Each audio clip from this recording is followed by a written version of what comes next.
Aloha! What is up, Penn Nation? How you guys doing tonight? You're now tuned in to yet another edition of BJPenn.com radio. Thanks for joining us each and every week. As always, I'm your host, Jay Kinch. Pleasure to be here with you. We've got a kick-ass show, 4 awesome guests, and 4 awesome conversations. However, as always, before we talk about tonight's lineup, you guys know what's up. I tell you every week, your home for MMA news is BJPenn.com. Bookmark us, bjpenn.com/MMA news. Follow us on social media, Twitter, Facebook, Instagram, Google+. You name it, we got it. Stay up to date on the sport you love of mixed martial arts. Our whole team is always hard at work, bringing you guys the most reliable and credible information, all the hot topics, all the breaking news, everything you crave from the sport you love. bjpenn.com, we have got you covered, guys. Now, as for the lineup for this episode, as I mentioned, 4 great guests. We're going to kick things off with one of the many talented athletes that received a contract on this season of Dana White's Tuesday Night Contender Series. However, I personally believe that this gentleman is one of the hottest prospects to come out of this series since maybe Sean O'Malley.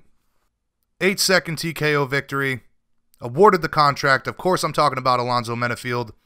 In his return to the show, we're going to recap the victory, discuss finally getting that UFC contract, who he'd like to make his debut against, when he'd like to make that debut, and a whole lot more.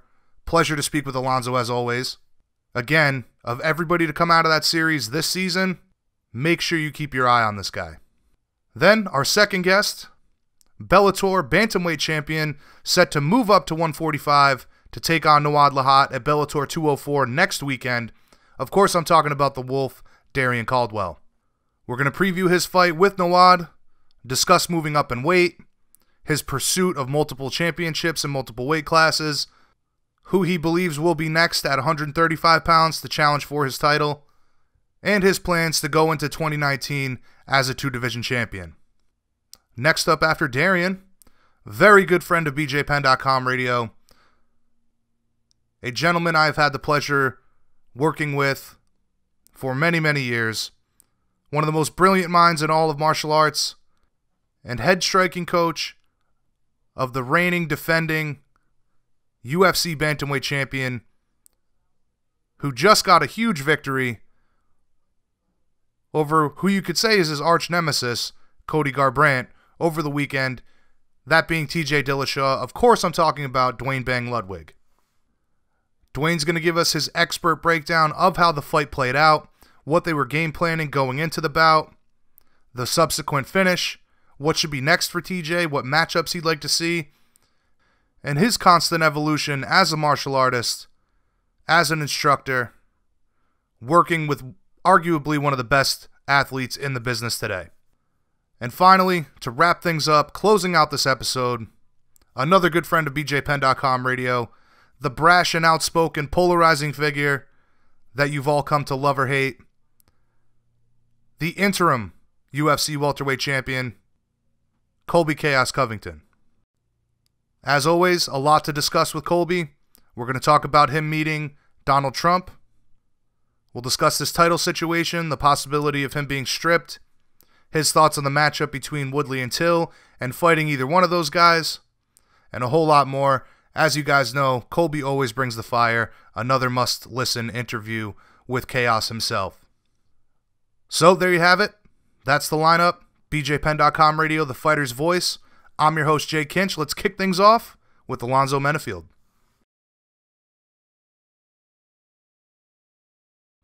Penn Nation, please welcome back to the show undefeated light heavyweight prospect and a man who recently punched his ticket to the UFC on Dana White's Tuesday Night Contender Series.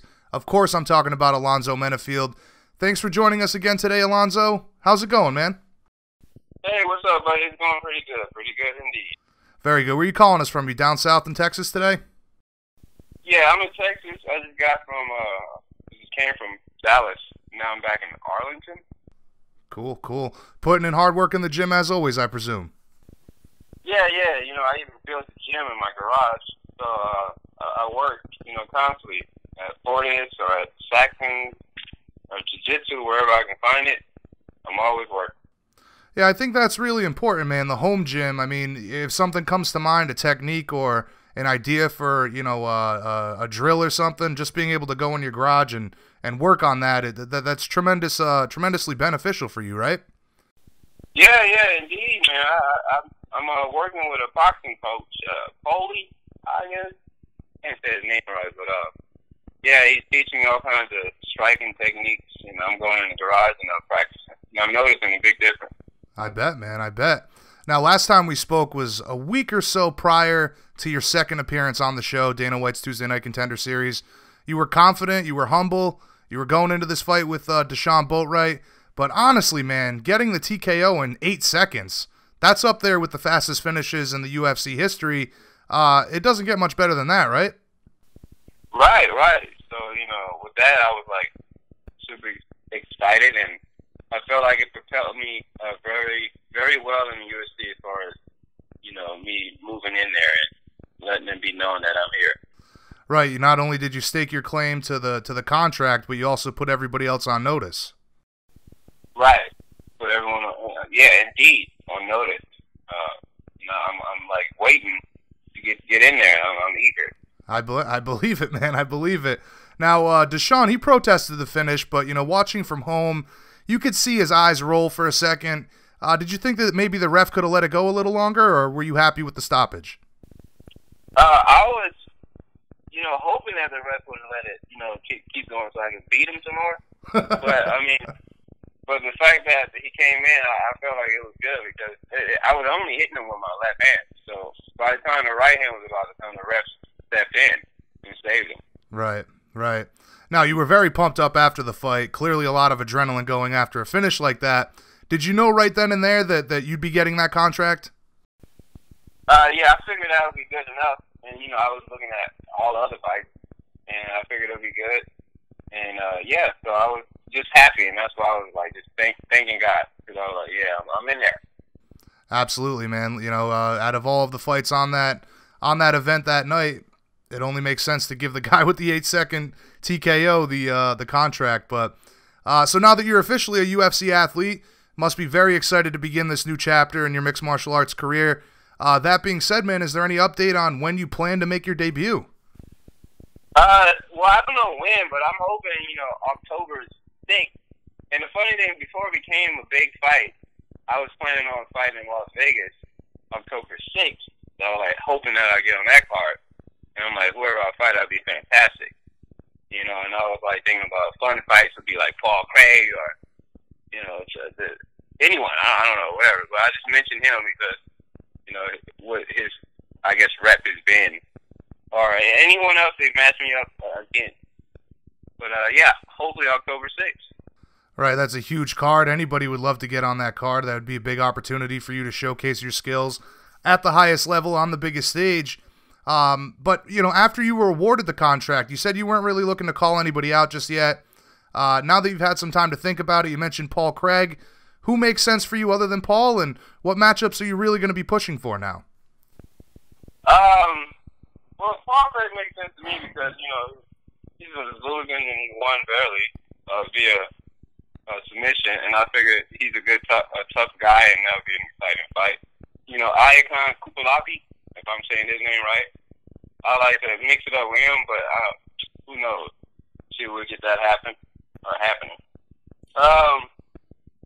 As far as anyone else, what's the guy that fought Tyson Pedro in a light heavyweight fight? He beat him Kimura.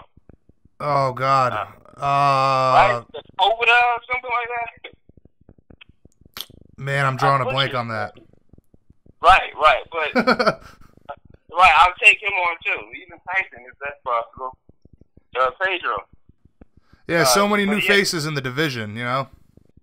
Yeah, so many, man. But, yeah, if I was to pinpoint, what comes to my mind right now is just Paul Craig. It just pops up in my mind. That comes to mind.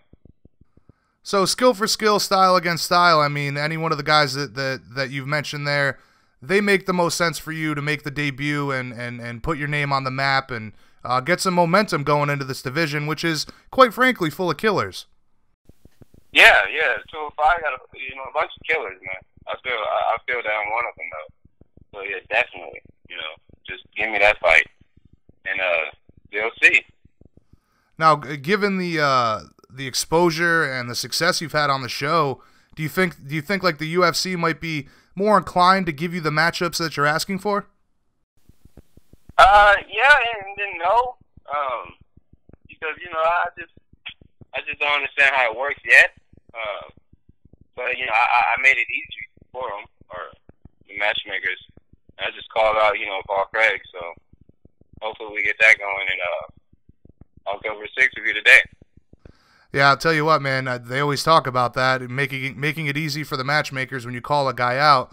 When it comes to stylistically how you guys match up, give me your thoughts on Paul Craig. Obviously, as you mentioned, he had that incredible last-minute finish in his previous outing. What do you think of him as an opponent and as an athlete? Man, I think he's a good opponent. He's tough, and given all the people he's been fighting, which are tough, I mean, I'm like looking forward to fighting him if that is a chance. And he's good with the ground, and I've always want to go in there with someone that's good on the ground and challenge myself. So I feel that'd be a good first step to doing that in the UFC. So for you, it's a testing yourself against the guy that a lot of people would maybe call you a striker, and you want to be able to showcase your talents and abilities on the ground. Yeah, indeed, right? Because I like to be free. And I know it may be corny or whatever, but like Bruce Lee, be free, formless. So to me, that's pretty much what I want to be and what I am in the MMA world. Not corny to me, man. I love that quote. Formless, shapeless like water, my friend. I agree with you 100%. That's what martial arts is all about. Right. I agree. Now, obviously, you're going to have to string together some wins before you can get the really bigger names in the division. But putting aside all of that for a moment, if you could pick anyone in the division, anybody at all, who would you be most excited for? I guess what I'm asking is, what's your dream matchup right now? Dream matchup? Jante Galante. I'll fight him. Me and him, two big, powerful guys. He's been in it for a long time. But dream matchup besides him, who's ranked up there high, all top 10 UFC fighters. That's light heavyweight. Right. Anybody that's going to put you one step closer to that title, right? Right. To getting up there in the rank. That's what I want. Now, Gian, I mean, that's not a fight that, I mean, it's a possibility given that he's a type of guy that will fight anybody, but very durable dude. I think that would be a fantastic matchup as far as styles go. That'd be a really fun one for the fans. Right. That'll be a banger show, man. Me and him go at it. He's a big, powerful guy. I'm powerful, maybe a little quicker. But yeah, that'll be a good one. What's your take on the division right now? It doesn't seem like DC's going to be defending that belt until some of these fights play out. That leaves you with the perfect opportunity to make some noise before the end of the year, go into 2019 with a lot of momentum towards the title. Yeah, indeed, right? A lot of momentum. So let's get it going. Well, in regards to the title picture, based on what we've seen with Volkan Ozdemir, Anthony Smith, it's not unrealistic to assume that, you could get that eventual title shot fairly quickly. Yeah, right? Yeah. If we look at Anthony Smith, right, he's fought two old guys, and, he's up there with Volkan, and he beats him, he gets the title shot, man. So, yeah, I definitely can be up there in a matter of, no time. Right. Even if I get to... Yeah. Exactly. Like with Volkan, I think 3 fights, and then he's already in the position for the title shot. So, we've seen stranger things in this division, and I think, like I said, given how things are right now, it's a perfect opportunity for a guy like yourself. But speaking of... perfect. Right. Speaking of Volkan and Anthony, though, who do you like in that matchup? I like Anthony. He's an underdog to me because, he comes to 185, and, he's been fighting, pretty well. But given, the two opponents he fought, they're older and whatnot, I take nothing away from them.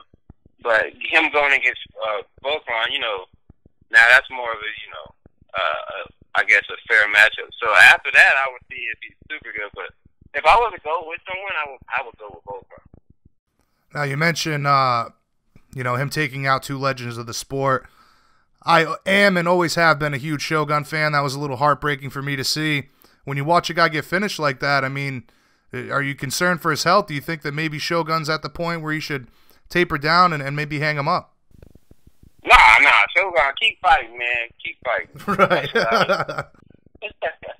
Keep on fighting, man. If they let you fight, keep fighting. Yeah, I feel the same way. I think he should take some fights, big names, some fights that we've wanted to see him in, and ride off into the sunset as the bad mamma jamma that he always has been. But by the way, did you watch UFC 227 last night? What'd you think of the card?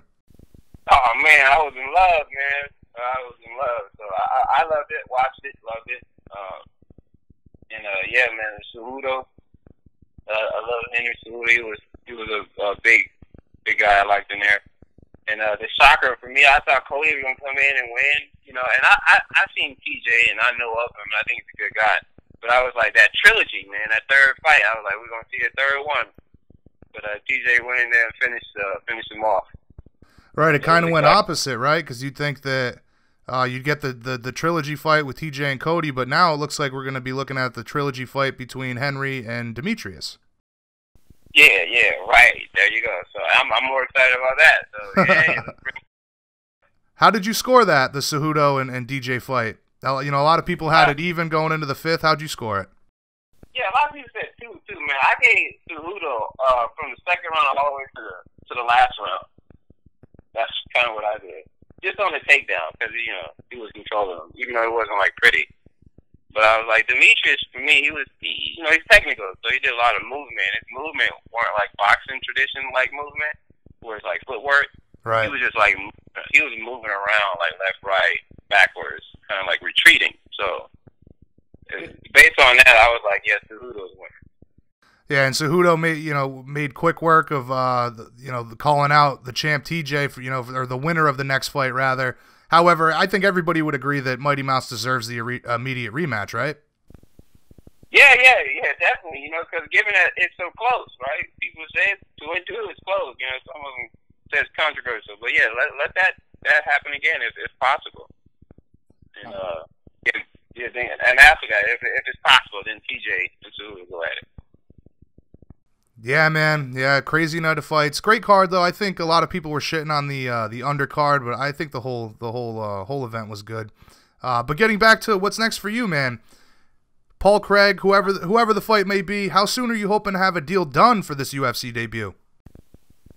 Oh man, I'm just hoping whenever. So whenever a deal opens up or anything opens, just throw me in there, drop me in there, put me in there. And I'll be ready. Do you think you'll be able to get in 2 fights before the end of the year, or is one more realistic for you? Oh, man, if I could get 2, that'll be awesome, man. I'll fight in October, I'll fight in December. So that'll be perfect. And, now, I'll be ready. Go ahead. Go ahead. No, go ahead. I was saying, October, December. Right. Exactly. Perfect amount of time, assuming there's no injuries. But speaking of injuries, are you a guy that, do you walk around close to fight weight or, rather close to what your weight is during training camp? Would you be willing to step in short notice if somebody else gets injured? Yeah, I'll step in. I can drop 18 pounds, 15, 18, no problem. I normally walk around 220 to 225. So, just to keep it safe. Because I don't want to be out of shape and cardio be down. I go and spar and they be, knocking me out in the sparring session because I'm tired. So I've always stay in shape. So given that if fight happens, I'll be ready. Yeah, you make a great point there, man. Not only do you go to battle and what you do as a profession, but all those days in the gym grind, and there's a lot of battles that go on in there too. So I definitely got to stay in shape year round. But listen, all right, Alonzo, greatly appreciate the time today. In conclusion, my friend, what would you say to Paul Craig or any of these other guys to really encourage them to take the fight with you in October 6th? Yeah, anyone, including Paul Craig, if you were to take the fight, man, we just put on a great show, and, basically entertain folks, because I'll come with it, and I'll make you come with it, whether you want it or not, and it'll be definitely exciting, and who knows what it'll turn out to be. So, yeah, let's do it. Well, I certainly hope you get that matchup. You mentioned Gian Villante. I'd really like to see that one. I don't know if the rankings will allow it at this time, but that's a fight I'd look forward to. Very much looking forward to this debut. All the future has in store for you, my friend. Hopefully we can catch up again once something gets announced. Any shout-outs or sponsor plugs before we let you go? As far as me, I got Instagram at Alonzo Menifield MMA. I have Facebook as Alonzo T. Menifield. Twitter as Alonzo Menifield. So if anyone wants to shout me out or hit me up or add me or whatever, follow me, just go along. Let's ride. Yeah, you know, I meant to ask you that. What's the reception been like since you've had these two big experiences? Do you feel like the fans are really getting behind you? Do they recognize you? Do you think you're making some noise within the MMA community? Yeah, definitely, man. You know, a lot of people add me and they talk to me via internet or, you know, Instagram or Facebook, and it's pretty cool to see that happen after the Dana White Contender Series. And but yeah, it's just a great experience because, you know, I would like to be a factor in, like, you know, changing people if possible for the better. Yeah, I know we discussed it last time, but you have a lot to offer the sport as far as a role model goes. You're very marketable, and I have no doubt that the sky is the limit for you, my friend. Again, greatly appreciate the time. Thank you so much, Alonzo. I hope you have a great day, man. You too, man. Thank you very much. All right, we'll chat again soon. All right, cool, man. Thank you. Bye-bye. All right, later. All right, later.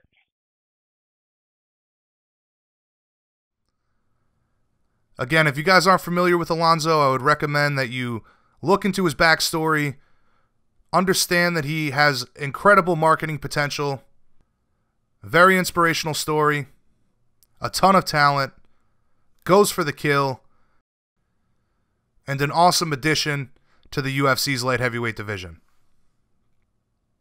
But as we always do, let's keep it moving.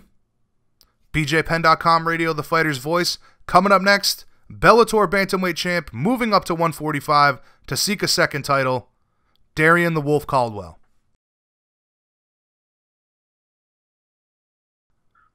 All right, Penn Nation, please welcome to the show the current Bellator bantamweight champ, NCAA Division I wrestling champ. Of course, I'm talking about Darrion the Wolf Caldwell. Thanks for taking the time to join us today, Darrion. How is your day going, man? It's going good, man. Just finished up some workouts and actually about to head back up to the gym here in a bit. Very good, very good. Now you're slated to make the move up to featherweight and compete against Noad Lahat at Bellator 204 next weekend. First things first, man, how has your training camp been? It's been good, man. It's been extensive. I learned about the fight, 7-8 weeks out, so the camp's been good. Now tell us about the decision to move up in weight, given that you're already the 135-pound champ. Well, right now I feel like those 35ers, right now they're playing catch up. Until someone wants to sign up on a dotted line and challenge me for the title, then I'm gonna go ahead and move forward and do what I've already planned on doing, which is being a 2-division champion and winning a 145-pound belt. So basically, it's a lack of contenders at 135 pounds, and you're also going to pursue multiple titles in multiple weights. That's accurate? Correct. And it's not, and it's nobody's fault, besides the fighters that are fighting. It's their fault. They're not caught up to me. And so now I'm given the opportunity to go ahead and fight at a heavier weight class. With a little bit deeper competition, and now be a 2-division champion. And also an opportunity to test yourself, right? Absolutely.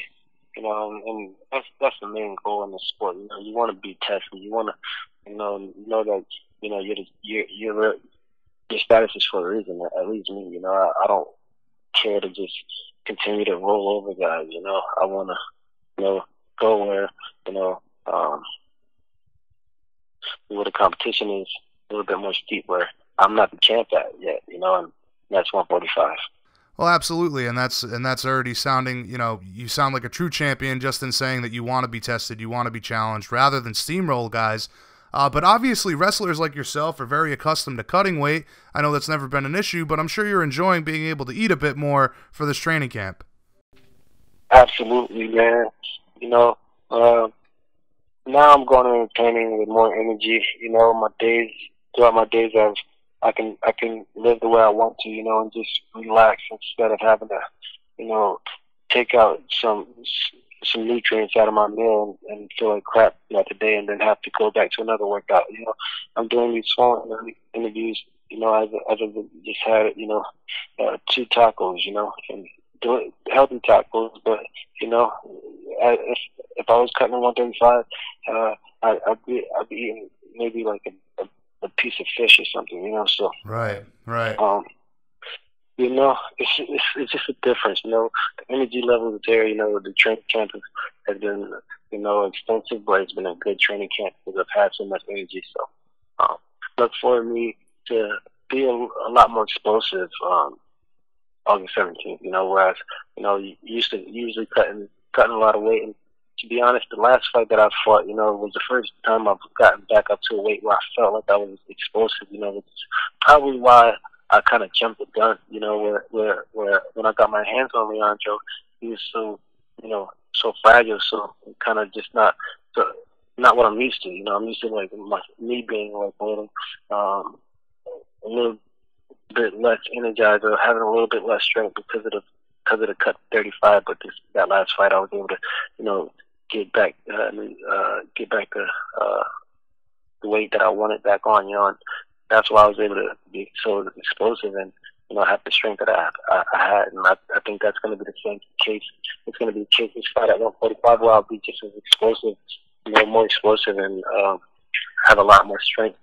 Well, first of all, just going through a training camp and being able to eat some tacos, that's always a good thing. But it sounds to me like, you know, your last fight you rehydrated a little bit better. But for this fight, moving up in weight, you feel like this might be a better spot for you as far as physically depleting yourself? Absolutely. You know, but, you know, it's kind of weird because, you know, my body almost knows when I'm going to training camp. So, early on in this training camp, my body dropped down like low 50s, and I'm like, whoa, you know, what are you doing? I'm not going down to 35, you know? And so I had to make the adjustment, you know, to keep the extra 10 pounds on, you know, so I'm not working up at 151, 152s. I'm working up at 61, 62s for training camp, you know. So it was definitely some adjustments, you know, that I had to make, but, you know, the right adjustments. Now, we see time and time again in this sport, you know, everybody is, as of late in particular, everybody seems to be moving up, testing themselves in multiple weight classes, but most guys have more success when they move up in weight, fight closer to their natural walk-around weight. Do you think if you have some big success here at featherweight, would you possibly look at this as a permanent move? Well, here's the thing. I'm a champ at 135, so why would I give up my belt at 135? Somebody's got to beat me. Right. I don't see. Don't nobody ask the boxers to give up a belt or stay at one weight class, you know? Like, they ask the boxers to go get all the belts you can, you know? And so that's how I'm on it. Like, I'm trying to get all the belts I can, you know? Once I win the 45-pound belt, you know, I want the 55-pound belt, you know? And I'm going to defend the 55-pound belt just as I am the 35-pound belt. Well, not only is that very ambitious, but, you know, I credit you for doing exactly what all the highest paid athletes in the sport, these boxers, are doing, you know, trying to capture multiple titles. But what weight is too high? I mean, do you think 155 would be the cap for you? Absolutely. Absolutely. Unless, you know, obviously the older you get, the more weight you put on, you know, but I walk around at 170, you know. So with the right training camp, you know, with the right coaches, nutrition-wise, I can make that jump to 170. Okay. I've been fighting like those guys too. I don't need to say names because I like all those guys. But again, I'm a little guy, but I will fight those guys given the right opportunity. There has to be the right opportunity, you know. Well, moving back to the fight you have, the task at hand. Give us your thoughts on Noad Lahat as an opponent. What kind of challenges does he present for your skill set? He poses a lot of challenges, you know. He's my first fight back up to 145, you know, so obviously the strength is going to be a different strength, you know. He's going to be a guy who I haven't matched up with, like a judo guy. I haven't matched up with a guy who likes to throw guys. I haven't, You know, he's a guy like me in a sense where he likes to take guys down and choke them out on top, you know. So it's going to be a battle of, you know, who's going to get there and impose their will and get on top, you know. Yeah, that was going to be my next question. You know, you guys both have a high percentage of wins by submission. You know, and given your background as a wrestler, are you anticipating a chess match on the ground, or are you going to be looking to showcase maybe more of the stand-up in this fight? Definitely the stand-up, you know.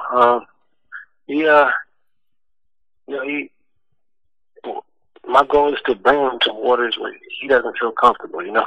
And so when I get a guy who feels comfortable on the ground, you know, I want to stand up. I want to stand up. You know, I get a guy who's comfortable standing up. I want to take him to the ground. You know, and so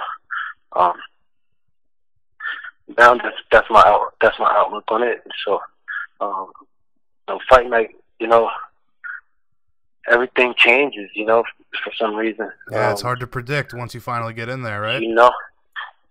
So you won't really be able to tell. You know, the only thing I can do is try to convince myself that, you know, what I want to do and make the right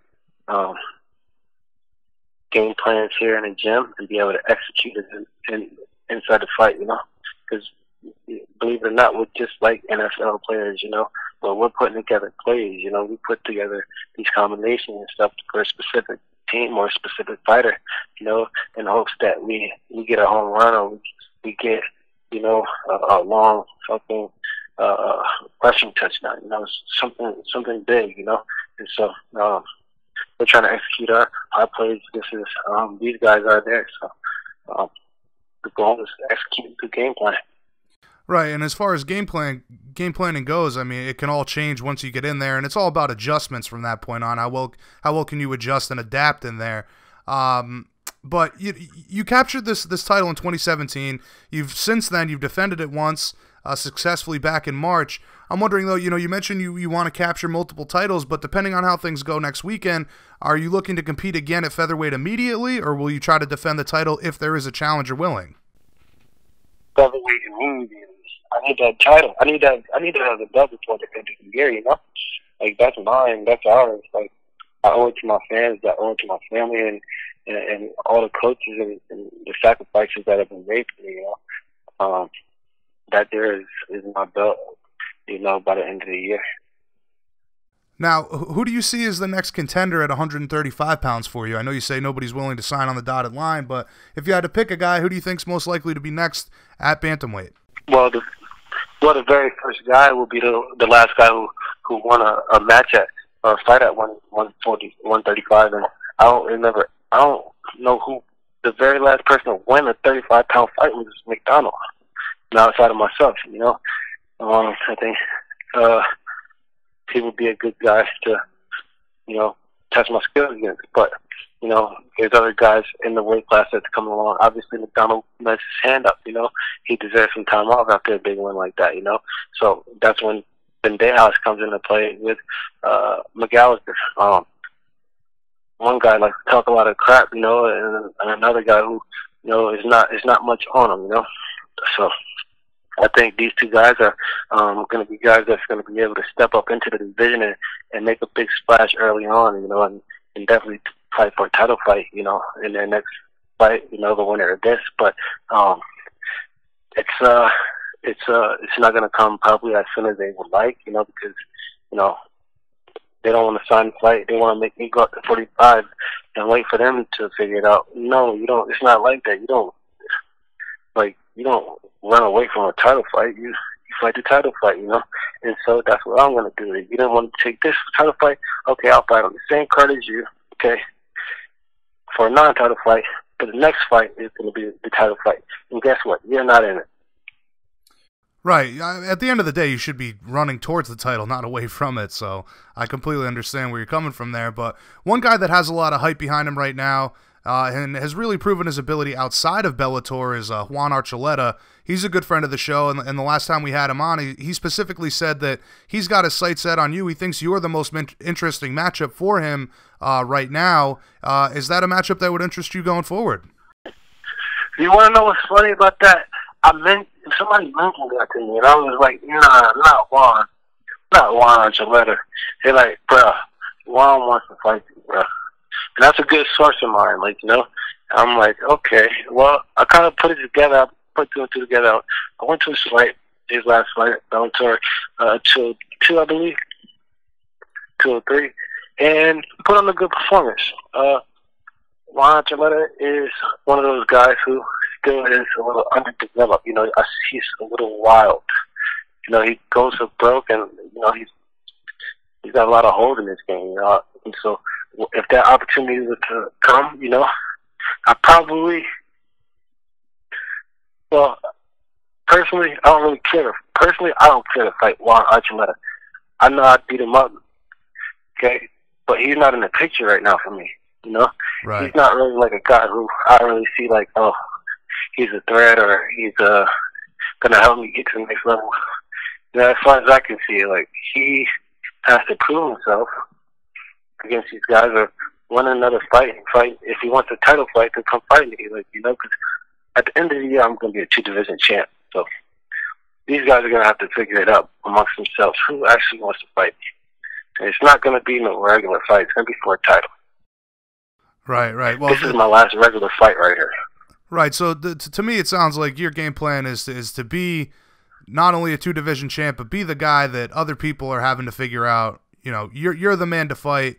You're not even going to have to do any matchmaking. Everybody should have their target set on your back, right?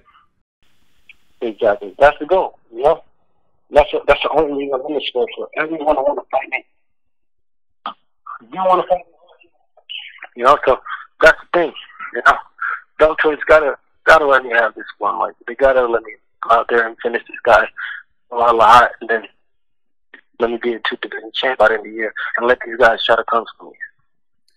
Now, changing gears here for a moment, I'm wondering, you know, how are things down at Alliance today, man? One of the best gyms in the world, a little bit under the radar, but nonetheless one of the most solid camps in the business today. How are things down there, man? It's solid indeed, man. Everything's going good. You know, we got the best camp in the world, you know. And Phil Davis, you know, guys like that, having guys like that around, you know, it's just everything I imagine it to be, you know, coming into the sport, you know. Obviously, I've been to a few gyms, you know, but you know, I know what I'm used to. You know, I know how to train, you know, and I got hit at that point, you know, it was like a perfect fit. As you know, that want to be champs, you know, guys that won't shy away from a title fight, you know. And so having those guys, it just rubs off on you, and just you look over to the left and you see this guy, Phil Davis, grinding like he does, and look over to the right and you see, you know, Jeremy Stevens grinding like he does, and you know, Dominic Cruz is pushing you. Then, you know, that's all the motivation you need right there.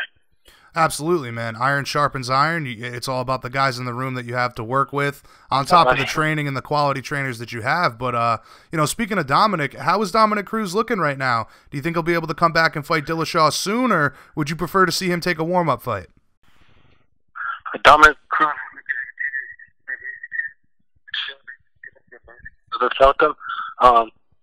if he doesn't get an immediate title shot, then I don't know what the sport is all about, you know, personally, you know, because I feel him every day, you know, I see the grind that he's putting in. He's looking as good as he's ever looked since I've been here.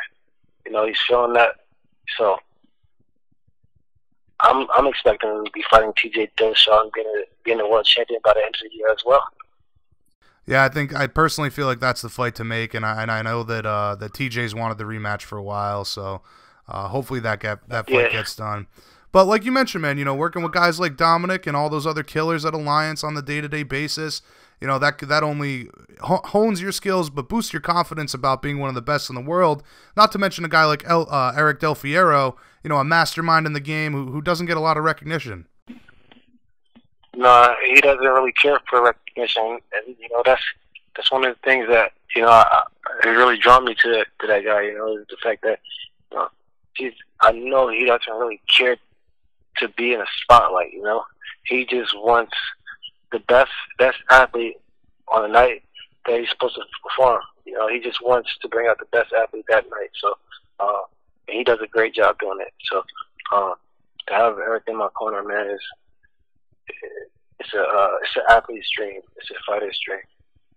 Yeah, like as I mentioned, mastermind of the sport, and like you said, doesn't really care for the limelight, so it's a beautiful combination. But listen, getting back to August 17th, assuming you come out of this fight unscathed, I know you said you'd like to be fighting for the featherweight title before the end of the year, but how quickly can you realistically get back in there? Well, I'm thinking, it's August, September, October, I'm thinking early November, you know? Early November, I'll be ready to scrap again. All right, very good. So you're thinking get another one in before the end of the year for the title, going to 2019 as a two-division champion. Absolutely. Awesome, awesome. So in regards to Noad Lahat, man, what's your official prediction for this fight? How do you visualize it all playing out, and how does your hand get raised at the end of the night? My hand gets raised real high. As I'm be going 6-0 at 145, you know. But I see the fight, you know, playing out. You know, I'm gonna leave Noad Lahat stiff. You know, if he doesn't tap out, you know, if I don't knock him out, he's gonna be stiff somehow. So one way or another, you get the finish. Have to pull me off. But I'm finishing this guy. All right, man. And in conclusion, tell all the fans out there why this is a fight they don't want to miss, why they need to make sure they tune in on August 17th, Bellator 204. Because the Wolf is fighting, so anytime the Wolf fighting is something you don't want to miss. You're looking at a future GOAT, so make sure you tune in. All right, awesome, man. It's been a pleasure speaking with you today, Darrion. Greatly appreciate it. Very much looking forward to the fight and all the future has in store for you. Multiple weight world champion. Any shout-outs or sponsor plugs before we let you go? Yeah, man. Shout out, like we talked about earlier, my training partners and my coaches, Eric Del Fiero, Bad Boy, American Ethanol, Oak Grove, Turf House. My sponsors, they've been holding me down. I appreciate it. You know. We on a ride. We just getting started. All right. Thanks again, my friend. Best of luck next weekend. You have a great day, brother. Thanks, brother. Take it easy. First time speaking with Darrion. It was a pleasure to have him on. Definitely a very talented guy, working with one of the best camps in the world, alongside guys like Dominic Cruz and many others, which you heard him mention. Another ambitious athlete in this sport looking for 2 titles. We'll see how it works out next weekend, Bellator 204. If he gets the win over Noad, there's no reason that we couldn't see him challenging for that title at the end of 2019, as he mentioned. But let's keep the train rolling. Coming up next, BJPenn.com radio, the fighter's voice. Good friend of the show, Master Splinter himself, Duane Bang Ludwig. All right, Penn Nation, it's been a while since we've had this next guest on the show. I'm very much looking forward to catching up with him. He's the modern-day Master Splinter, head striking coach of the current UFC bantamweight champion TJ Dillashaw, and a good friend of BJPenn.com, the one and only Duane Bang Ludwig. What's going on, Ninja? How have you been, man? Hey, thanks for having me on, man. I love you guys. Life is good. Life is good. I'm just replaying the details that happened in the fight, the things that we trained leading up to it, seeing them being expressed, retaking the information, refining that, and then sharing it with my students. So it's just a continual cycle of martial arts reevaluation, reanalyzing, redeveloping, discover, develop, master. So just always refining things and making sure I'm finding the proper areas for success when it comes down to the matter situation and how to properly train, drill, and share that also. So it's just fun, man. It's purpose and passion. I love what I do. You're like a combat computer, man, always processing data. Nice. Yes, sir. That's for sure. That is for sure. Well, listen, before we get into things, have you been enjoying the summer with the wife and family? You know what? Slightly. I've been spending, going half my weeks to California and half my weeks here. So my kids' summer vacation, there was no actual summer vacation. They basically stayed home and did a few things here and there. But the school actually starts next week, so actually, I guess, I'm not quite sure. You can, I would just say, forfeited my kids' summer to gain a title, so I guess it worked out, though. It was, it proved to be a successful thing, a good venture, so happy for that for sure, and the kids love Uncle TJ, so they understand. We had a good time, but I need to do something with them this weekend. But we have Glory this weekend now, too. Glory is here in Colorado. I have 2 guys on the card, and that's just one of the reasons why I don't have a fight team. It just takes too much time away from the family. I have a dedicated few people, and even that just takes up a lot of time. So I'm the best at what I do, but it's a very select few that I can work with. Right. Just tying all these things together. Sorry, jumping around. No. Always, right? Holy shit, man. They're already going back to school? Yeah, they go back to fucking school next week, man. So it's like shit. Literally, the whole summer was dedicated to TJ's fight camp. So I'm definitely glad he won, right? For many reasons. Well, real quick, speaking of family, I see that you have a new addition to the Ludwig clan, a beautiful pup named, I believe, Sasuke. Is that a pit bull, or am I off on the breed? One more time, I'm sorry. The new addition to the family, your dog, I believe it's Sasuke is how you pronounce it? Oh, Sasuke. Yeah, Sasuke's awesome. Yeah, I love that guy. I'm going to go back to the car, Coach. I'm going to go back to my car real quick just so I can hear you. We just walked into a restaurant, Tokyo Joe's, to eat, but it's too loud for now for the interview. So, yeah, what was the question about Sasuke? Oh, fucking Sasuke, though. He's funny, man. So I got it from my buddy Josh from Coastal Bullies, and the fucking dog, every time we put him out back, we go out back, he just ate something. I'm like, shit. So he definitely makes sure that we clean up the backyard. But the guy, he'll fucking chew ceramic, like we have ceramic gnomes in our backyard. He fucking chewed it. It's crazy. Yeah, man, those dogs, they're amazing dogs, super loyal, but when it comes to eating shit, man, not the smartest breed. Fuck, man, it's crazy.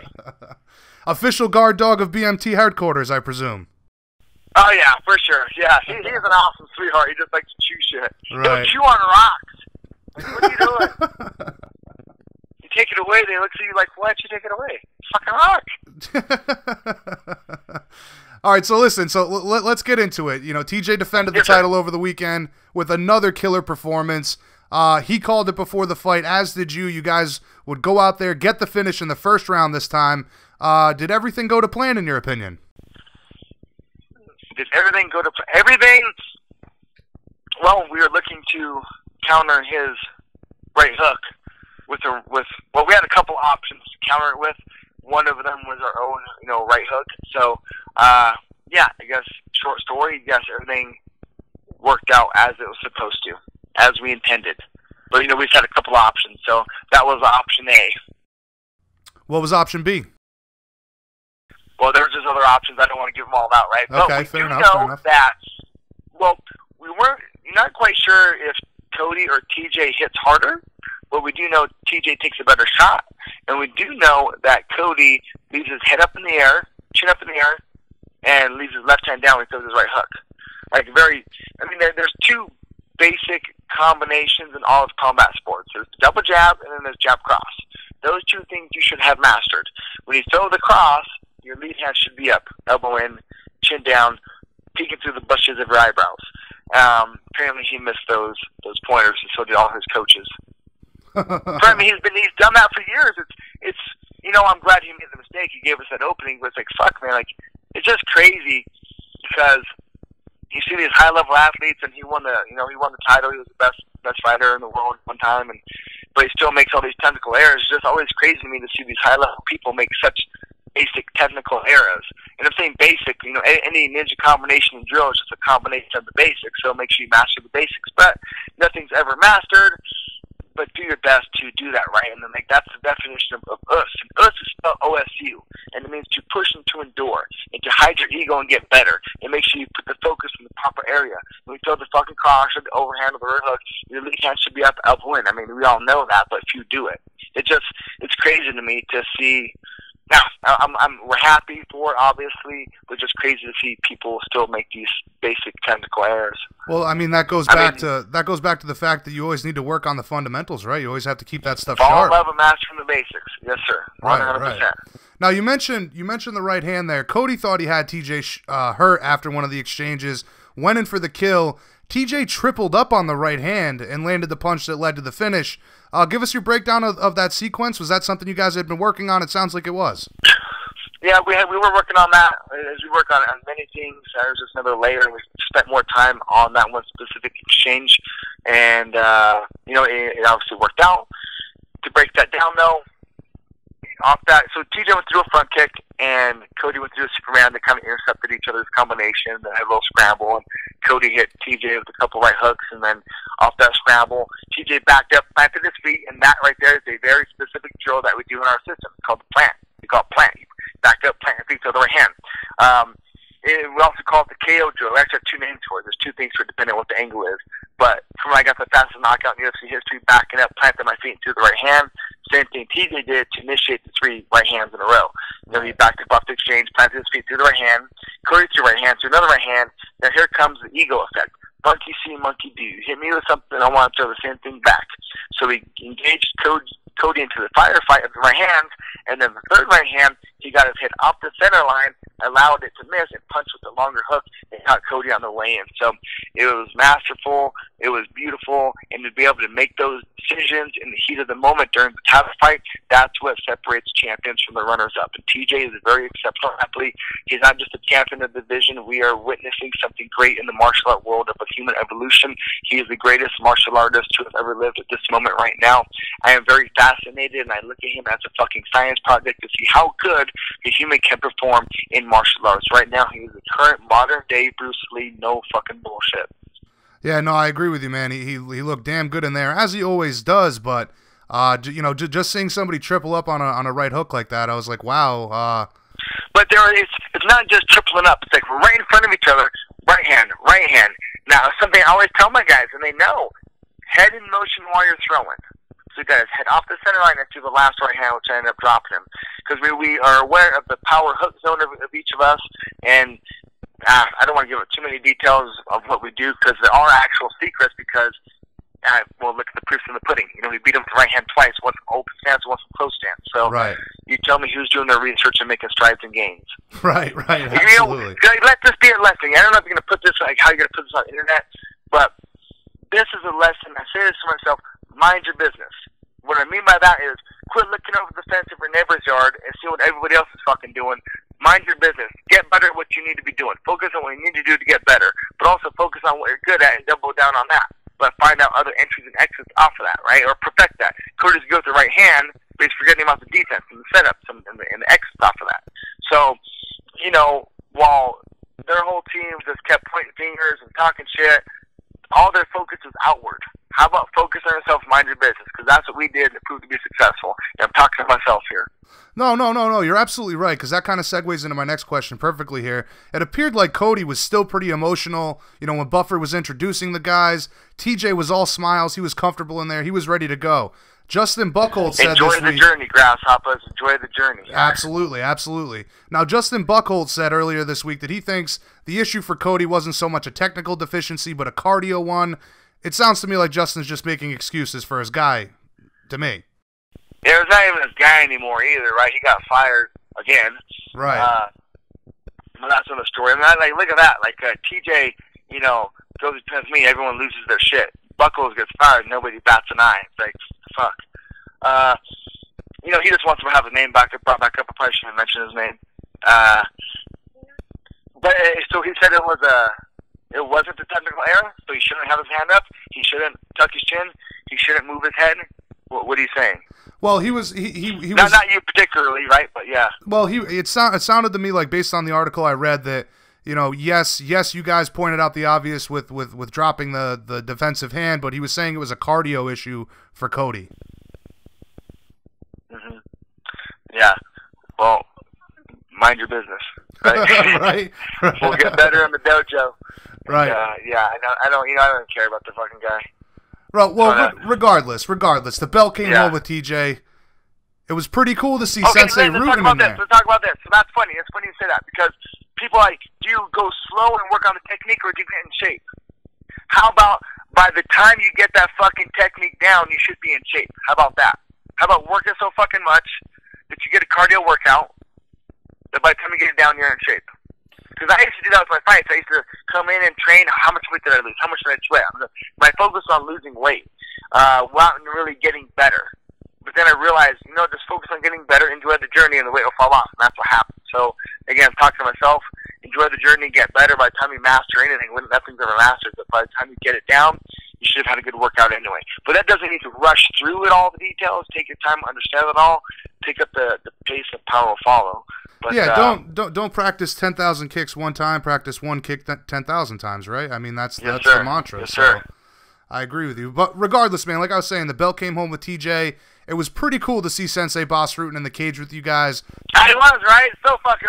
Man, I should have got a picture of the three of them. So fucking pissed. Oh. Three generations of top-notch martial artists together. What did Boss think of TJ's performance? And what was that whole experience for you, to share that with him inside the cage? It was awesome. I was a bit, there's just so much going on. I wish I would have, took a, extra second to realize all that and not jump around so crazy. It was special, because it's literally martial art lineage, Boss's system and understanding, and me taking that and understanding that to the best of my ability and adding on, giving my flavor and sprinkles, and then sharing that with TJ and having him add and sprinkle. And it's just compound interest of martial art knowledge. Right, yeah, no, like I said, man, it's cool. It's literally three generations of martial arts, all standing there together. It's a beautiful thing to see, and how you guys keep that original lineage going. You're loyal to it. I mean, that's not too common these days. Someone has to do it, right? I mean, you see these TV shows and these movies about all this bullshit, and it's all a bunch of fake fucking acrobatic kicks and stuff, and then we're the real life Mr. Miyagi, Karate Kid, Cobra Kai, Sprinkle, right? Like we're the legit Master Splinter, Ninja Turtles. We're the ones out there doing it, living it. Like TJ's the real Bruce Lee. We're the real life version of all these bullshit movies. For sure. And again, it was a beautiful moment. As soon as I saw Boss come in, I'm like, oh, this is awesome. Perfect way to end the night. Yeah. Hell yeah. So that was a good birthday present, that's for sure. Oh yeah, that's right, man. I forgot it doesn't get much better than that. TJ gets the win. My birthday too, until TJ said it. All right. Shit. You're so laser focused on the fight, you forget your own birthday. Yes, sir. So following the finish, TJ went on to claim the throne as the best bantamweight to compete ever in the UFC. Very hard to argue that, but I think there's still one guy out there that I know you and TJ both really want to get the rematch with, that of course being Dominic Cruz. That's got to be the matchup you guys are pushing for next, right? Well, it depends on what the goal is. I want to sit down and talk with TJ. I just listened to him on the Brendan Schaub podcast too, Below the Belt, and we're not really aiming. I personally would like to see that just for redemption purposes, right? Because we know that decision should have gone our way anyway. So for that aspect, yes. I mean, there's really, TJ's the champion. What's the goal right now? To get back that rematch, to stack some chips, to go down to 125 and take that title, to be the best pound-for-pound fighter in the world. What direction we need to go for that. So it just depends on what our goal is. I would like to see TJ take some time off, heal up, take care of a couple things, go down to 25, take that title, and then go back up to 35. What I think should happen is Cruz should actually get a warm-up fight, and maybe Cruz and Marias, and the winner of that should fight TJ. Yeah, that would make a lot of sense. I mean, Cruz has been out so long. How do you come off, getting your ass whipped to getting another title fight? That's following the typical ethics of martial arts and the industry. But the UFC is owned by an entertainment group now, so it's about putting butts in the seats. And if that's the case, and if the point now is just for TJ to swing his legacy and stack some chips, then take the Cruz rematch, right away. But I'd like to see him drop down 25, get that belt, and then go back to 35 and fight the winner of Cruz and Marias. Now, aside from a mouse on his eye, TJ came out of that fight unscathed, right? No injuries? Correct, yes. So the fight itself, yeah. Right. So you said that you wanted to see him take some time off. I mean, are you guys thinking end of the year, early 2019? When would you like to see him come back? Early next year would be nice. I would take some time off, chill up, enjoy his family, enjoy his new house, just settle in and slow things down and work on a couple more things before we get back into fight camp pace, because that's a bit higher pace anyway. So, again, rest up, take some time off, and then slowly pick up some pieces and keep building and growing, right? we don't really game plan to fight one guy. We obviously do, but the overall goal is to pull out TJ's potential and get him as good as we can get him as a martial artist. And just, I mean, in my opinion, he's the best martial artist ever. So we're just continually adding and discovering layers within TJ's soul, or wherever it is. Now, that's our goal. You know? Right, of course. Everyone's watching us. Everyone's watching us. We're backstage, or we're backstage, or we're in the fight week, warming up pads. Everyone's watching us. Everyone's like trying to film us. We're literally leading the evolution of martial arts. Yeah, man, and what he's accomplishing down there at the training lab. I mean, obviously, Cub Swanson had a tough night on Saturday, but Juan Archuleta, all the other killers in that room, man, what you guys are doing over there truly is brilliant and revolutionary. And we have a good crew, yeah. Well, just pulling high-level guys together is not new, right? But how we choose to think and tracking our progress and continuing to add up layers and have discussions and analyzing things is where we're separating. We sit and have discussions and talk and break down martial arts. No matter if we're in Colorado, the training lab, wherever we're at, it's TJ and I and our guys like the Cub and Juan and the strength conditioning coach and their wrestling coach Daryl Christensen and Mark Munoz. We have a really good crew all around us. And we just sit continually and just analyze martial arts, how to make this better, how to put the odds in our favor. Just continually. We're literally that's my pursuit. Like, that's what the fuck I do is discover and develop martial arts. That's what the fuck I do. That's what I've dedicated my life to. And my prime pupil is TJ. He's the one who's earned and deserved it. He's the one who's all about it. So let's do it. Let's figure out, let's evolve martial arts to a layer where he could be as successful as he can be. And look, it's proven to be fucking pretty sweet. Right, for sure, man. He's going to be climbing that pound-for-pound ranking for sure, if not getting that top spot very soon.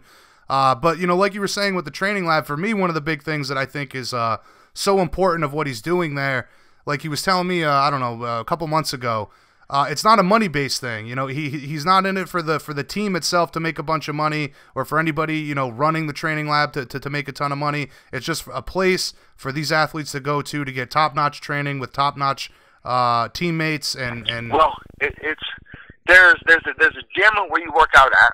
There's an academy where you learn. There's a dojo where you find your way. Right. So that building is one of or all three, depending on what you're there to do. And I'm there to find my way and TJ's way, the way of martial arts. It's dojo. We're there to discover and develop martial arts. So it's it's literally a martial art laboratory. And so is my place. It's like just wherever TJ and I are, we're a traveling martial art laboratory, right, at its highest level. Absolutely. Peeking in the brain. What are we doing today? The same thing we do every day. TJ. Not try, but take over the world. Right, absolutely. One belt at a time, one fight at a time. Yes, sir. Yes, sir. So listen, just to stay on Dominic real quick, Dominic Cruz, he had said earlier this week that you 100% live vicariously through TJ. Fuck yeah, I do. Yeah, right. Now, well, listen, it was like as if he meant it to be insulting, but I don't see it that way at all. You've told me many, many times that you have the best job in the world. Crybaby, right? Right. Negative fucking crybaby. You've told me so many times that you have the best job in the world, literally playing the UFC game in real life. He's just like salty and sad that he don't have a knowledgeable coach that has his back till death. Like, I love TJ. He's family. I'll do whatever the fuck I need to do to take care of that guy, right? Sorry that you don't have a knowledgeable, passionate coach. Yeah, I know. I just found it so comical. Don't hate like everybody else is, motherfucker. We have something special. I'm sorry you didn't find your guy. And, what the fuck can I say? Like, this is meant to be. Learn from it. Don't hate on it. Right. Take notes. Fuck yeah, I'm living through TJ. It's exactly what the fuck I'm doing. Figuring this shit out. And that's what you should be doing. That's what a sensei does. Sensei means history teacher. From those who've come before us. I'm taking the positive lessons from Boss and myself and paying them forward, which is what we should all be doing as humans, is paying it forward. That's how we progress. Like, it's all a part of survival. We're trying to find every human endeavor, everything that we study, we push the pace on it. Like cars, technology, phones, computers. We try to find the best, fastest thing to do. That's me in martial arts. And TJ is my computer. He's my car. He's my race vehicle. I'm fine-tuning him to see how well a human can compete in martial arts. I'm finding the most optimal way that if it was an actual fight under UFC rules, who would survive? It'd be TJ. Yeah, man, you know, I talk about it a lot on this show. Very few people, a lot of people talk the talk when it comes to this, but very few like yourself walk the walk in regards to actually living the martial way. You know what I mean? So this is what the fuck I do. Right. Yes, I'm 100% in. Well, you know, yeah, fuck, this is what I do. And I'm lucky the UFC is here and we have a strong, stable economy in the U.S. and the world to give me the platform to study martial arts, right? If we were in civil war and there's a war going on right now, nobody's going to a fucking academy to train. They're going to be home with their guns. So I'm glad that we live in a stable society. I think about this from many aspects, obviously. So I'm thankful for a lot of things. Very thankful for TJ, the UFC. I'm thankful for Cruz for being a rival opponent for someone else to game plan against, to learn and grow. I'm thankful for Cody. I'm thankful for all of this, right? Yeah. Again. Thankful for you to allow me to break this down articulately and verbally, and to share this, and for me to listen to myself also, and hopefully, learn and teach and grow and share and help people become better, right? So, be thankful, right? Don't hate on people. No, absolutely, and right back at you, man. I've always been very thankful for the relationship we have. But how are you doing on time? How are you doing on time? I just have a couple more questions here for you. Oh, I'm good. Yeah, hell yeah. Okay, all right. The other big winner from the night, obviously, was Henry Cejudo. He wasted no time calling out the winner of the main event, but in most people's eyes, I think Mighty Mouse deserves the rematch. Is that a fight that interests you guys? It sounds to me like you guys want to go down and get the 125-pound belt, but do you think that he should have to get the rematch with DJ first? I would like to see TJ get the 125-pound title, regardless who it is. I have to watch that fight to see how exciting and close it was, to see if a rematch is deserved. Not that rematch is deserved. It might be in the contract. I guess you need a rematch. I'm not quite sure how they negotiated that or where it's at. But for respect of Demetrius and what he's done, I guess it depends again on how the fight, how it was. I didn't really pay too much close attention to it yet. But I think he deserves a rematch just for what he's done. But deserved isn't always what comes to fruition. So, I wouldn't mind, them doing a rematch. Fuck it. I want TJ to get the belt. So whoever has it, I want TJ to get the belt and then go back up to 35 and take the winner of Cruz and Marias. But Demetrius, I feel, deserves a rematch for sure because of what he's done in the past. Well, I think, a lot of people had it. Obviously, you haven't had a chance to watch the fight, but a lot of people had it 2-2 going into the 5th round. Henry took the 5th round. Then there was photos of DJ post-fight. It looked like he had broken his foot. I'm not sure when exactly that happened, but just considering all he's accomplished, I think that a immediate rematch is warranted for Demetrius. Yeah, agreed, for sure. And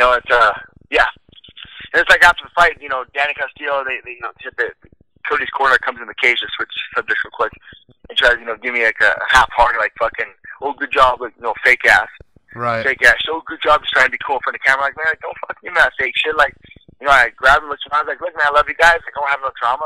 Be cool. And he was hard, man. Well, yeah, I know it's hard, but fucking, be a man. Get your shit together.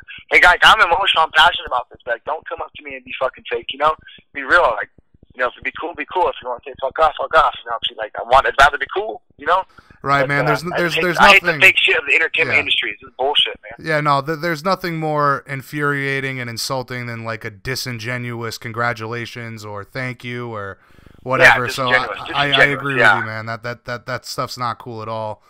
There's a lot of disingenuous in entertainment field, that's for sure. There's people on camera. Oh yeah, and the camera's off. They talk shit. Fucking be honest, motherfucker. Right. Now, so for the time being, it's back to BMT headquarters, working on the ninja skills. Yes, sir. Hopefully it's something. Cool. I took what TJ did in the fight and put it into a sweet little drill. It's a drill that we already do anyway. It's called a 2-cross drill. We just put little sprinkles on it. So, yeah, man, it's so fun. I love this shit. So right now, it sounds to me like, just to recap, you want him to take some time off. You'd like to see Cruz and Marias fight. Hopefully, DJ and Cejudo can get that figured out. You'd like to see Dillashaw drop down, take the 125-pound belt, and then move back up to defend the bantamweight title against the winner of Cruz and Marias. Yes, sir. Okay. Now, when you look at a guy like Marlon, how's that sound? I would agree with that 100%. I just think that maybe the time frame. I know TJ likes to stay active. I just don't know if time frame that's going to work out too well. Yeah, I would like for him to just take some time off and we just got to take care of a couple things. Health wise too, just to make sure that we're not redlining our body for too long either. It's not a race, but just to sit back, heal up, and add some more layers to the game, and then get back to work next year. And then like let's say facetious 125-pound title at the beginning of the year, and then next summer defend the 35-pound title. Well, that sounds like you've already got it all planned out in your head, man. I hope it plays out that way. I'll just go ahead and call Dana and let him know what's happening. Right. Now, listen, real quick, when you look at a guy like Marlon Moraes, I mean, obviously you guys have picked apart Dominic Cruz's game extensively, but when you look at a guy like Marlon Moraes, does he pose any interesting challenges for TJ, in your opinion? Challenge-wise, yes. Some subtle things, right, but not really. Like, not to be disrespectful to him or his camp, because that's going to be a tough. Any matchup's going to be a tough matchup. But as far as an actual challenge, the way I perceive a challenge, no, I really don't. I don't see Henry as a challenge. I don't see none of these guys as a challenge for TJ. Well, that's an honest opinion. TJ's challenge is? What? TJ, him. Right. And that's the challenge for all of us, fighting ourselves. So of mastering, he's learning to master himself. So I'm telling you, man, we're something great with TJ. He's a very rare human being. Man, like he really is. There's a lot more to this guy than people know. Well, he's a very special guy. I could see it in the fight. Everything was obviously all smiles. He really enjoyed being in there. But once it came down to business, where he got clipped for a second, like you could see that he has an undeniable will to win. That you can, Yep. I mean, it's so evident when he competes. He's a champion, right? And they're born. They're not created. They're extracted, right? Right. I didn't create TJ. I just helped discover him. I think he would have been a champion without me. I think he got there a bit quicker and a bit more technical and understands martial arts at a level I don't think he would understand it without me, and I would understand martial arts at a level I do now without him, because it's a learning and growing process. But he'd be a champion without me, but I feel he's obviously done better with me than without me. Oh, without a doubt, man. You guys, like you said, your brothers outside of the gym and inside of the gym. It's an incredible relationship, and I think that it was definitely meant to be. But listen, man, we've gone about 30 minutes here. I think that suffices on my end. Is there anything else you got? Anything you think we missed? No, just gotta thank GLC 2000 and Onyx for always sponsoring me and having my back. Thank you. Onyx, Trevor Whitman, that motherfucker, he won Coach of the Year. He's badass. He makes all the Onyx gear, or all the Onyx gear. So I got a lot of really good people around me right now. TJ's got, Muscle Farm. He's got the Training Lambs, got Sam Telavita, Joe Christensen, Juan Archuleta, Mark Munoz. And he's got a lot of good people around him, around us as well. We just have a really good Felipe Delamonaco. He's Gracie Baja jiu-jitsu coach that's got really good jiu-jitsu for MMA. We just have a really good crew around us, man. Just very thankful for everything that's happening and coming into place.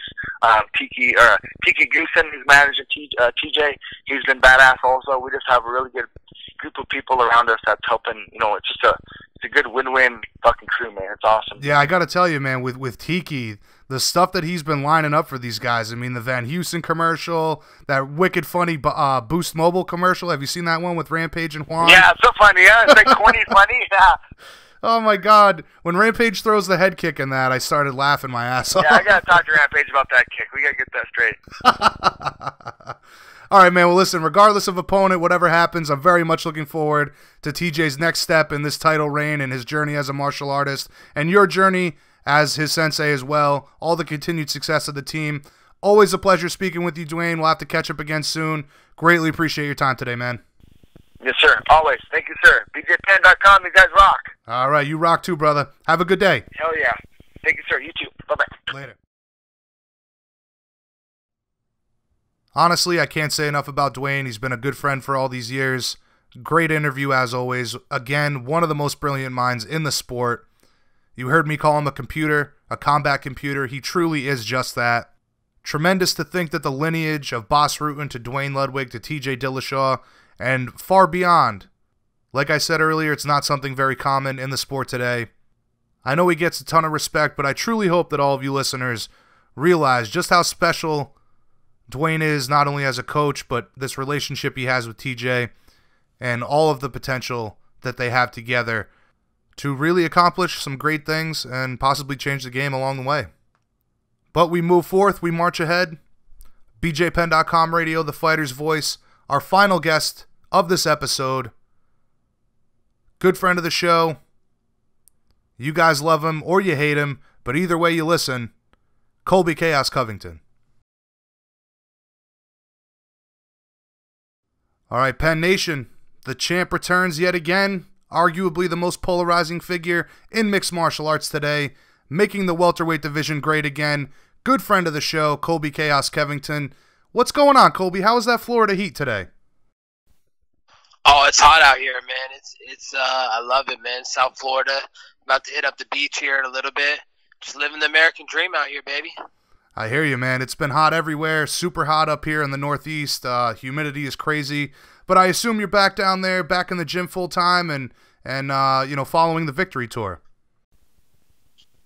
Yeah, just getting back into training now. I had to get this nasal surgery, so I've been out for a little bit, but I'm just getting back into a training camp here in a couple weeks. So, as always, there's plenty to discuss, but first things first, man. Congratulations on meeting the Commander-in-Chief, Donald Trump. That was an unprecedented moment for the mixed martial arts world. You're the first UFC champ to step foot in the Oval Office, if I'm not mistaken. Tell us about the experience. Yeah, it was the best day of my life. I knew I was going to be doing stuff like this from the beginning. I knew I was going to be making history. I spoke this into existence. I've been talking about bringing the belt to Trump in the Oval Office, and it was the best day of my life, man. Trump's a really stand-up guy, really funny guy. He was a genuine, real guy. So we shared a good moment together, and it was definitely the most satisfying and best day of my life. I'll have that moment for the rest of my life. And I'm just thankful I could give my belt, my world championship, UFC championship, to Trump. He was even a little surprised when I gave him the belt. He was trying to give it back to me, but I said, no, Trump, this belt is for you. You are the champion of the American people. So, I had, it was the best day of my life. No kidding, man. So it wasn't just the photo op with the belt. You actually gave him the title.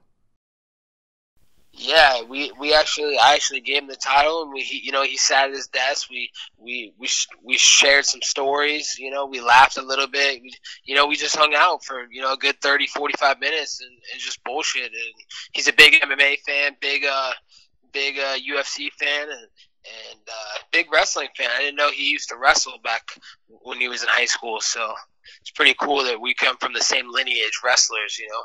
I guess that's what all the greats come from. That's why we are the great American winning machine. You can't stop this. Right. Maggie, baby. So you got to spend 45 minutes with him. That's quite a long bit of time, man. And it sounds like, aside from just BSing and shooting the shit with the Commander-in-Chief, I mean, did you talk about anything specific, or it was just a good time, chatting about combat sports and your backgrounds as, human beings, I guess? Yeah, we were bullshitting, but he told me a funny story about pro wrestling. In this WWE match for WrestleMania, he had a hair versus hair match versus Vince McMahon, and right. In the pro wrestling match, Vince told him, he's like, "Hey, hit me hard, but don't hit me in the eyes or the nose. So just hit me in the forehead." So Trump's like, okay. And then in the moment, he accidentally hit him in the nose and the eye. And afterwards he was like, "Oh, I just got so caught in the moment, Vince." And it was just, and then he saw him the next day, and Vince's face was all busted up, his eye was all cut, and his nose was like all messed up. It's pretty funny. Yeah, I remember that very well, man. That was a huge moment for pro wrestling history as well when Trump got involved there for a bit. But very cool stuff. Initially when Dana White had posted the picture of himself with Donald, everybody reacted like, man, they screwed over Colby.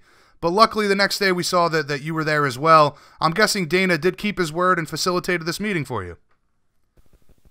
Yeah, Dana kept his word and made it happen for me. I'm thankful, that I asked for this. Don't forget that, I had to win my fight. I had to be a winner, the great American winning machine, and I had to win this fight, But the fact that Dana had the connection and was able to get me there, was really awesome. That picture actually came out because one of the politicians was a super mark, and he was like a super fanboy for Dana White, so he just couldn't resist on holding back on that picture. Really? So that's how it got leaked. There was a politician in the office that was a big Dana White fan. Exactly. He's Wow. a mark. Wow. Marks are everywhere, huh? Very cool stuff, man. And again, a very historic moment for mixed martial arts. And I also feel like it was kind of revealing in regards to a lot of the speculation lately that your relationship with the UFC has been a bit rocky. Seems to me like you and Dana are on pretty good terms, right?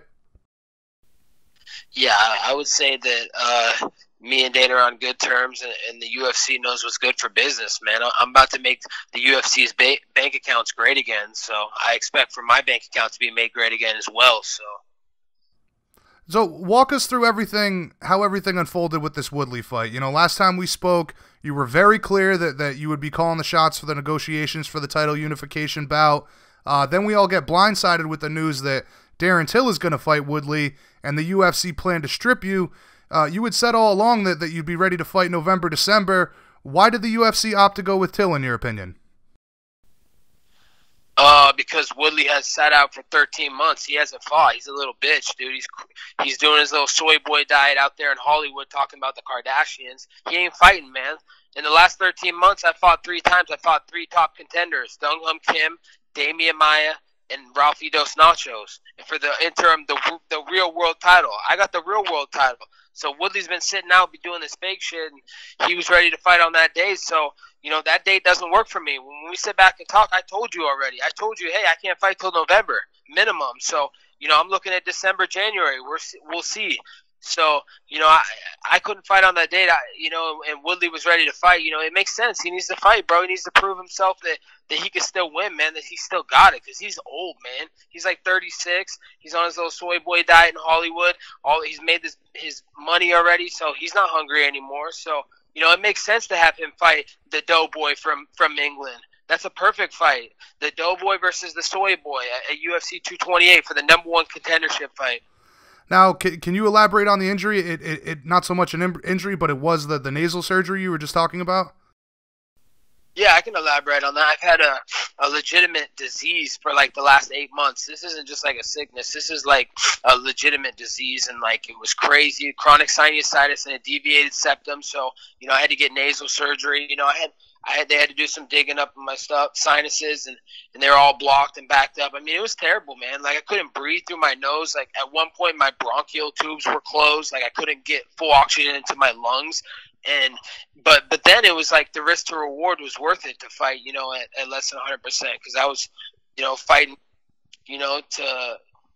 for a different purpose. Now it's like I'm defending my honor. It's like I want to be close to 100%. So, it was crazy, man. Like this thing was no joke, man. This is a serious disease that I had, and I had to get it fixed. Well, I think you've definitely earned the right to compete at 100%, but it sounds to me like you've been competing the past 8 months with a deviated septum. I mean, that's no joke, man. I know Joe Rogan has talked about having that surgery as well, and how life-changing it was for him. I mean, not being able to breathe through your nose as an athlete, that's a big deal. Yeah, it's a huge deal, man. The mucus would be draining from my nose down into my lungs, so, like, I wasn't getting full breath, and I wasn't breathing through my nose. And, like, as fighters, you need to clench your mouth down, bite down your mouthpiece when you swing and tuck your chin, obviously. But, it was tough, man. I was mouth breathing a lot in fights, like not closing my mouth because I couldn't breathe fully through my nose. So, it was rough, man. And that's why it didn't make sense for me to turn around and fight another championship title fight, 2 title fights in 3 months. I can't do that, man. I just fought a couple weeks before when they offered me the fight originally, and then I had surgery scheduled. So, that's too quick of a turnaround. I needed to get the surgery, get healthy, and then, I would have been ready to fight November, December. So, it's a serious thing, man. It's no joke, man. That little crybaby two-faced Tyrone is out there fucking trying to say I need to take a Claritin. Well, when we were supposed to fight, he should have been taking Advil, because, he was offered to fight me multiple times. Last December and the year-end card in Vegas, he was offered to fight, but no, he couldn't fight me, but he could fight Nate Diaz or GSP. And then he was offered the Ultimate Fighter gig. No, he couldn't fight me, but he'd fight anybody else. So, You know, he's a little bitch, and he needs to come back and prove his worth, that he's ready for the money fight with me, because I'm the draw now. He's not the draw. No one cares about that little race baiter. They care about me. I'm the money fight. MAGA, Trump 2020, baby. Yeah, and like I said, man, you had said all along to me, to many others, November, December, that's what you were targeting. I mean, it seems a little unrealistic to think that, you know, following a surgery, like you said, two title fights in 3 months, that's a little crazy, man. Yeah, it's a little crazy, man. I need downtime for my body and my mind, and just digest and just, you know, live a normal life, not fight. You know, I just fought 5 rounds. You know, I'm not gonna go fight another 5-round fight on another 2 months later. You know, I want a full. This fight deserves a full, you know, build up, promotional build up. You know, and I deserve a full camp, man. Like, you know, I should go into camp feeling healthy. You know, I shouldn't be going into camp just off a 5-round fight. Just had nasal surgery, just fucking limping around from sticking my foot so far up Ralphie Dos Nachos' ass that I had to beat his ass for 5 rounds like that. So, you know, I deserved a little bit of time off and to fight when it's on my schedule. But I understand the UFC, you know, has a slot to fill for their pay-per-views. So, you know, let them fill it with that #1 contender fight. Now, just real quick in regards to the surgery, everything, it's all set now. You feel good. You can breathe now. Everything's 100%. It's not 100%. You know, you can hear it in my voice. You can go back to some interviews. If you go back and listen to some interviews that I did before my fights, like, it's pretty bad. Like, even a lot of people have noticed it. But, you know, it's on the road to 100%. I got the surgery like a week and a half ago or 2 weeks ago maybe now. So, you know, I'm on the recovery to 100%, but I'm not there 100% yet. Okay, very good, very good. So, speaking of making the fight in September, Woodley and Till, what was your reaction to Dana saying that you'd be stripped of the belt? You know, that must have been a bit of a low blow, right? I mean, you were only asking for another 8 weeks. Nah, it wasn't a low blow, man. You know, it was whatever, dude. They're not stripping anything, man. Let's be honest, man. Possession is 9/10 of the law. So I have a world championship that I won fair and square. No one's beat me for that world championship. They can't take that world championship from me. Everywhere I go, that championship's going to be coming with me. So, you know, until someone beats me, not a man alive can beat me. So, you know, I got the real welterweight belt. Let them fight that #1 contendership fight. I don't care what they say about stripping. I ain't getting stripped of shit. So as far as you're concerned, and I think many people would agree with you, regardless of whether they officially strip you or not, you still are the interim champion, and once this fight plays out, you will be the next guy in line. But it sounds to me like Woodley was super adamant about fighting in September, or was the UFC pushing him to fight in September, in your opinion? I think that Woodley was adamant about fighting in September, and, you know, he was thinking that I was just going to turn around and fight on his terms, when I told him, hey, I'm not on your terms, man. I'm not on your schedule. I'm not fighting when you want to fight. You know, he did that to Damian Maia. He made Damian Maia fight him on 4 weeks' notice. And let's not forget that Damian Maia fight. The least amount of strikes ever thrown in a title fight. That's the only history and legacy that Tyrone Two-Faced Woodley is going to go down for. My legacy is going to go down. First fighter to ever step down in the Oval Office. First MMA fighter, UFC champion, to give his belt to Donald Trump. So, you know, when we talk about legacies and we talk about money fights, Tyrone is nothing. Now, Woodley said that you never wanted the fight in the first place. He was doubting the injury, doubting the surgery. He said that Till is the tougher matchup. What's your response to all that? Oh, the same things as every time that guy opens his mouth. It's fake news. So, you know, he needs to come prove that he can still fight, man. The guy's old, man. He doesn't got it left in the tank, man. He's got no motivation. So let's see what happens, you know. And then we got to see if Till can even make weight. He's got to prove he can even make championship weight if he wants to fight me. So you know, he needs to lay off the cake. You know, he's been putting his kids to the side and laying off his family and not talking to them. He needs to lay off the cake, man. The sweets. Stop doing the sweets. Yeah, you touched on a lot of things I wanted to get to there, but first off, with the press conference, did you see the press conference with both of these guys? Woodley got a lot of boos, man, immediately, right out of the gate. Not surprised, you know, I mean, who likes that guy? Nobody likes him, dude. I mean, he buys fake followers. He's the type of guy that like buys fake followers just so he can look cool to people. Like he goes around to Hollywood. He's taking pictures with people, the celebrities that have no idea who the fuck he is, but he's using his little fucking belt as a tool. Oh, I'm the UFC champion. Blah blah blah. Oh, recognize me, and they still don't give a fuck about him. So I don't pay attention to anything he does. He's a joke.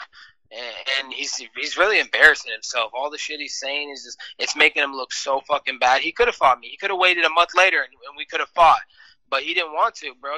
It just shows he's ducking me, man. He doesn't want to fight me. He knows what happened last time we trained in the gym together. So he doesn't want me to be the one to have to retire him and finish his career off because he'll have to live that down the rest of his life. So he could give it to Doughboy, no worries. Give it to Doughboy. If I have to end the UK hype and all the shit that the UFC has put into Till as a hype man, then whatever.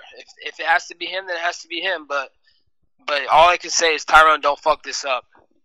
Now, you've stated that this is a nice number one contender matchup, and Dana has said that you will fight the winner. So regardless of how this all plays out, it sounds to me like the UFC is guaranteed that you will be the next title fight, correct? Yeah, I mean, it's pretty obvious. If you just look at the state, I mean, I'm making the loudest noise in this division. I made this division great again. I'm the sole reason this division is people even care or interested in this division anymore. So, I'm the real welterweight UFC champion, and let's see what happens between this little number one contender fight. It's going to be the Doughboy versus the Soy Boy at UFC 228. Now, between those two guys, who are you picking? Who do you like? Who do you like for the matchup? I mean, when you look skill versus skill, who are you picking to win? I mean, I never thought I would say this, but I'm actually rooting for Woodley. I want him to win because I don't want him to fuck up everything I built. I built this fight with him for over a year and a half. I've been begging to fight him, dude. He's ducking me every shot he can. So I'm begging for Woodley not to fuck this up. But I just don't know. I don't know what's left in the tank, man. He's older, man. He's 36. He's been in Hollywood. He's on his little soy boy diet. He's doing his little B-list movies that are going straight to DVD that no one cares about. He's doing this fake news stuff on Fox Sports, which we know is all a fake news website. Fox is completely fake news. And you don't know where he's at mentally. So, obviously Doughboy's hungry. He's obviously eating lots of cake, so he's super hungry right now.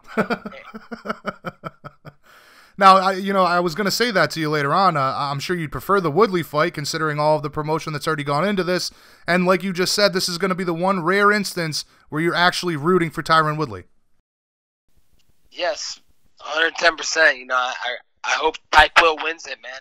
It's probably going to be one of the most boring fights in UFC history. I mean, you're talking about a guy in Doughboy who just had the least strikes thrown to as well in the Wonder Boy fight. They were playing patty cake. So, and he got gifted a judge's decision in his UK. He didn't win that fight versus Wonder Girl. He lost that fight. So, he's got to prove he can make championship weight, and he's got to prove that he can actually win when he's not in the UK and getting judges' decisions. And then Woodley's got to come back and prove he can still fight because he hasn't fought in 13 months, Jason. He needs to come back and show he can still fight. So let these little girls fight out for number one contendership. No worries. There'll be a gatekeeper soon after I'm done with them. Well, obviously the big discussion here is like you're mentioning, can Till make the weight? If he was not to make the weight, it's almost like a safe avenue for Tyron, right? Whether he wins or loses the fight, the belt wouldn't be on the line. Yeah. Yeah, the belt's on the line for them no matter what for the number one contendership belt. So the real belt, true. The real belt stands with me. So, whatever they do, I mean, Woodley's an idiot. He's already coming out saying he'll fight Doughboy if he misses weight by a lot. So, he's already setting himself up there, to let Doughboy miss weight. So who knows what's going to happen. It's a circus, man. They should have waited a month more. I mean, honestly, it's not even the pay-per-view's not even going to do 100,000 buys.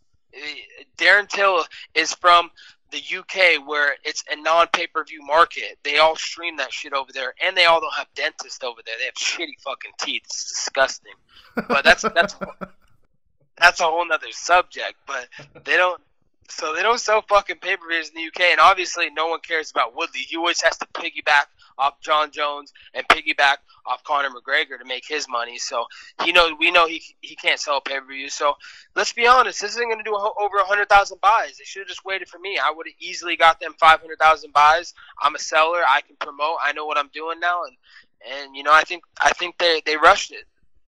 Yeah, like I said earlier, man, I was really surprised that they just wouldn't wait a month or two to make the fight that everybody really wants to see. However, clearly Woodley played a big part in that, pushing for September.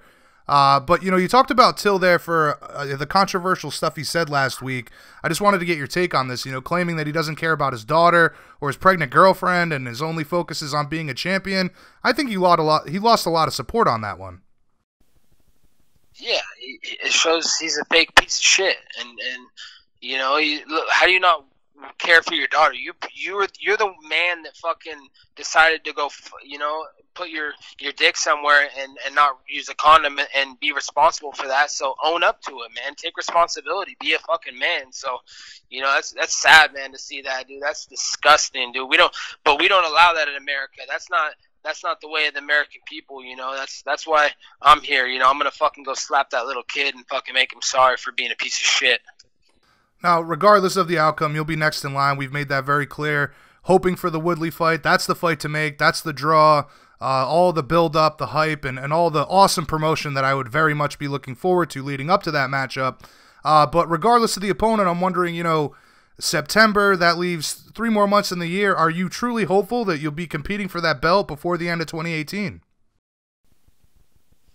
Yeah, I'm super hopeful, it could still happen in New York. It makes sense. It's it's going to be a big pay-per-view, and they still need a main event. So, I'm still hoping for it, but you never know what happens in the meantime. I know GSP is looking for a dance partner in Toronto, and so he claims to be the greatest welterweight of all time, but we all know that's just claims. He doesn't even want to fight at welterweight anymore. He's a little fucking bitch. He's fucking trying to fight lightweights, and he's doing anything he can to avoid the welterweight division because he knows I'm here now. He knows I'm the welterweight champ, so he knows I'm the true welterweight greatest of all time. So we'll see what happens, how things play it out. You just never know. Nick Diaz, that little woman beater wannabe thug, he's over there. You never know if he's gonna want to fight on the same card of his little brother and watch his little brother get his ass whooped by my teammate Dustin Poirier. So, you just never know what happens in the meantime. But I'm 100% next, and hopefully those little girls in that number 1 contender fight between the Soy Boy and the Doughboy can fight before year's end.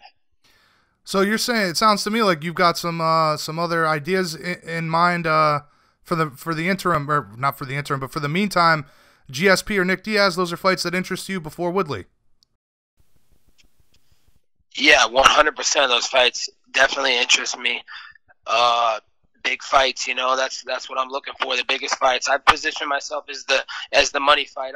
Only fighter to ever go to the Oval Office and give his belt to the president. So, I'm the champion of the people, the champion of the American people. So, I'll fight whoever the big fights are. I don't need no belt. I already have my belt. I know what's up with a belt.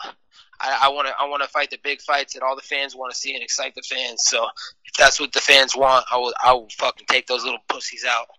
Wow, that'd be some tremendous matchups. I know right now they're talking about GSP versus Anderson, and I think that fight is long gone, and that fight should have been made like 8 years ago. But that'd be very interesting, man, to see you compete against GSP or Nick Diaz for that matter. I'd love both those matchups. But for the time being, man, it's just for you right now, getting in the gym, working as hard as you can, and evolving as a martial artist, right? Yeah, absolutely. I'm living the American dream. I'm the typical American patriot. I'm out here working hard for my country, doing good things.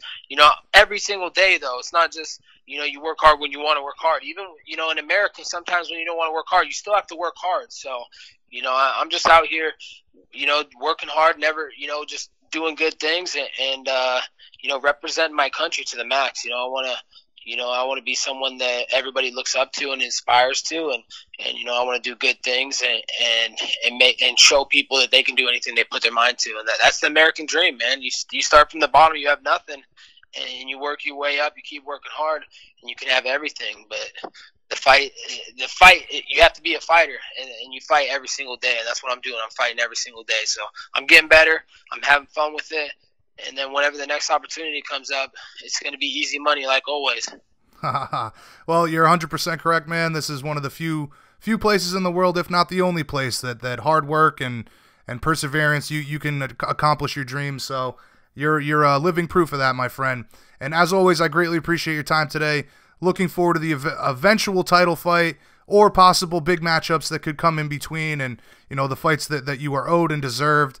I know we'll catch up again soon, man. Any shout-outs or sponsor plugs before we let you go? Yeah, big shout-out to America. Thank you to this great country. Thank you to the troops. So the biggest shout-out is to the troops. I'm on my victory tour for my world championship. I'm going to take my belt to Fort Bragg and take it to Joint Base Langley Eustis up in Norfolk, Virginia. So big thank you to the troops. Big thank you to America. And big thank you to Trump. MAGA, baby.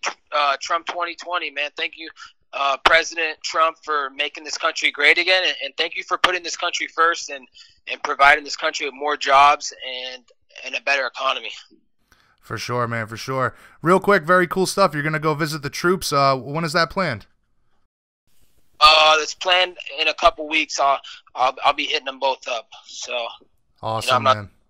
Awesome, very cool stuff. Again, Colby, greatly appreciate it.